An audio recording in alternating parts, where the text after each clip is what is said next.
Before I was Muslim, I was a typical, what you could class as a British lad. I used to go out drinking on a Saturday evenings, all that kind of thing. So about 5 years ago, I was going on holiday to Greece, and they have, obviously, you know, when you go to an airport, you've got loads of books in your backpack, ready to go, sit by the side of the swimming pool, large beer, sit there reading, well, you don't know, but you sit there reading your book with a large beer at the side of you, sunbathing, and you've never got too many books. So I thought I'd go into W.H. Smith's and I'll pick up a nice book that I could read, and I couldn't find anything. I got my rucksack on my back, and as I turned around to leave, I knocked a bookshelf and all the books fell off, and not one to be a bit awkward, so I picked everything up, and the books were all one book, and it was by a Western author called Barnaby Rogerson, and he wrote a book called An Autobiography of the Prophet Muhammad Islam.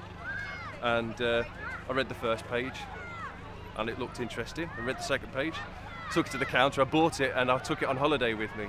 So I read the book and I thought, yeah, I want to learn more. So I came back and I started to go to a local masjid, and I spoke to them and I said I want to learn more. And the elderly imam who took my shahada, he said, well, to tell you the truth, the best way to understand Islam is to become. I didn't think twice about it. I just took my shahada there and then. As a revert Muslim, you find that you sort of adhere yourself to somebody within the Sahaba. You know, you can relate to them because they were all revert Muslims too. And my relation was Hamza because of the way that he lived his life before. He was a hard drinking, hard living, enjoyed life to the full. Obviously, still enjoyed his life to the full after he became a Muslim. And I related a lot to him. So when I went on Hajj, I wanted to go to the battle to see where Uhud, where he died. So I went to the cemetery. They got off the bus, and as I was walking across, it was like I was walking through treacle. I felt so emotional, and tears were just streaming down my face, and I couldn't stop them, and I didn't know why. So I kept going, and as I got off this like sandy patch onto a little paved area, it all went. And I thought, oh, that was strange. And I went to the cemetery. I made my du'as for the martyrs and for Hamza, and made my way back to the bus when they said, come on, it's time to go. Made my way back to the bus, and as I walked across that patch of ground, it happened again. Just crying, looking at me, what's the matter? So I told them, and a Malana that was there next to me, because he translating for me, he said when our Prophet found out that what had happened to his uncle, he just cried, he just wept and wept.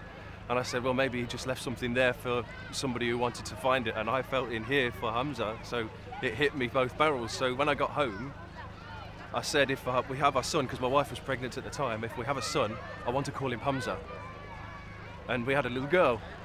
So obviously, before I went to see my mum, I went onto the internet to see if I could find a female relation of Hamza to give her a second name, and I couldn't find anything. So she said, ask your mum. So I asked my mum, and my mum went away, and a couple of days later she'd gone trawling through the internet, and she says, I found 3 names for you. And she said one of those, I can't remember the other 2, but the one that we liked was Sophia.